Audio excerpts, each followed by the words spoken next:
Our reporter Nhlanhla Manhlangu was in Tanzania for several days, but due to the communication blackout, was unable to reach us to give us updates on what exactly is happening. But she is now back in the country in South Africa, and she joins us to share her experiences in Tanzania. Nhlanhla, a very good evening to you. So let's just first start with day one, your arrival in Tanzania, in Dar es Salaam. What exactly did you experience?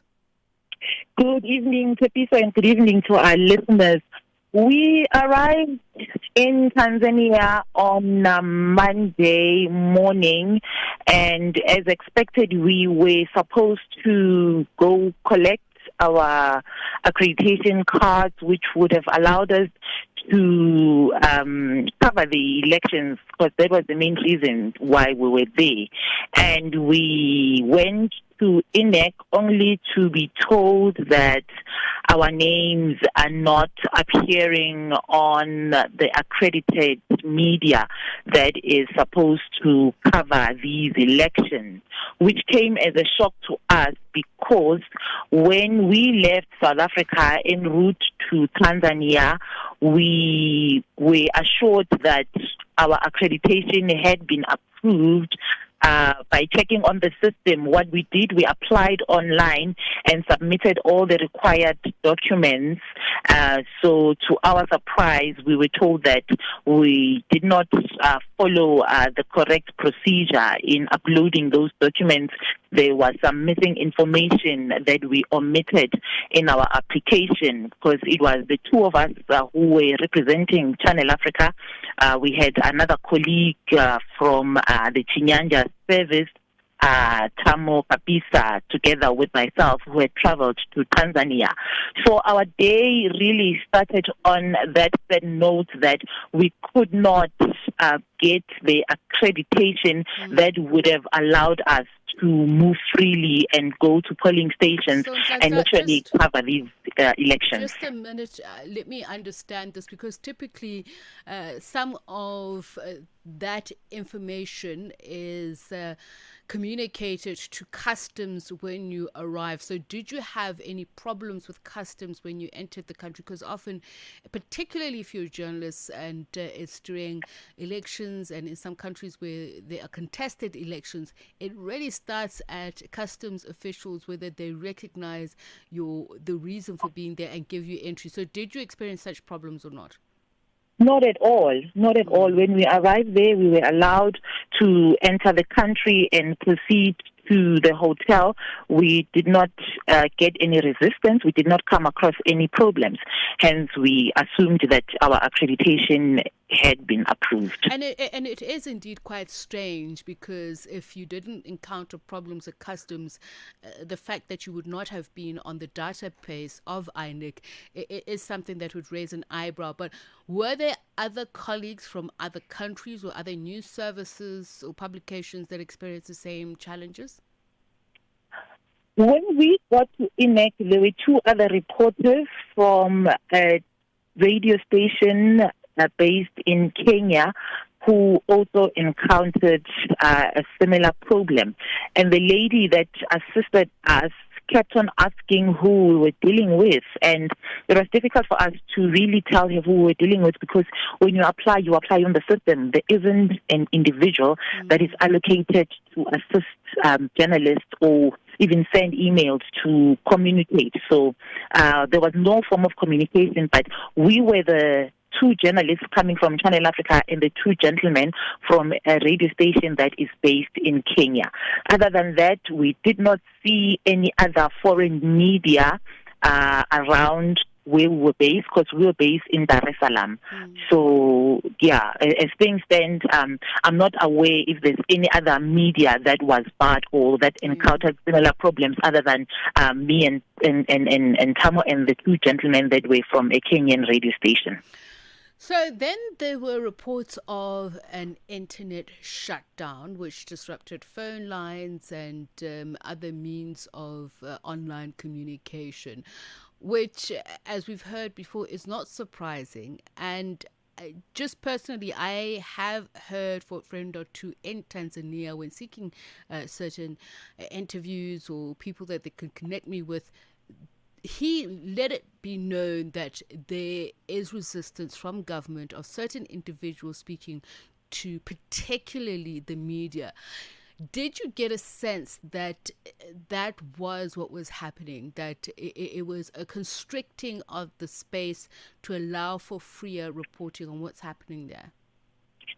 I must say this was frustrating because there was a complete shutdown across the country, not just the media. Even people who were at the hotel that we were at experienced the same fate.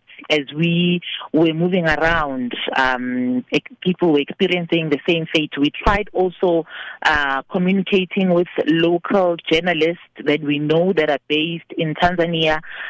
We could not communicate. So the blackout was across the country. It wasn't just restricted to media personnel. It was restricted to everybody who was in Tanzania, because I suspect they feared that they did not want the videos that were doing rounds to be shared amongst people. It's just a suspicion that I have, because there was no warning whatsoever about this blackout. Initially, when we got there, the communication lines were open. I was able to communicate with people in South Africa, and I let them on what the plans were for the day. Only at midday, when we were supposed to give an update on what is happening on election day, that's when we realized that the lines are no longer going out and coming in. So the blackout affected almost everybody in the country, Tepiso. And I've gone further to ask the question that, given the fact that it did affect everyone, but I think the point I was making is that I know there is word that the media are discouraged, and particularly if it's negative reporting in some places. But was there a sense of a highly policed environment during the elections? Yes, there was, starting by the fact that we were not get that accreditation that we thought we had that would have allowed us to cover these elections. So there was a deliberate attempt to prevent the media from reporting, because even when we were based at the hotel, just looking at the various local television stations there, there was just minimal coverage about these elections. There was nothing on the internet, obviously, because that was completely down. But even the local channels that are there, I think the only channel that was able to carry live updates was a TV station that is based in Kenya, and they were doing so remotely because their reporters are based in Nairobi, but they were getting information somehow, through people that are there. I don't know how they were able to do it, because everything was just down. So there was a deliberate attempt to minimize us putting out information about these elections, I must say, Tepiso. And just finally, so what we have seen as the growing protests, which have, ended up very dangerous in the sense that people have been killed, and the protests which are growing in numbers across the country. Was there an indication of that agitation wherever you went, of this grouping of Gen Z and about the elections specifically?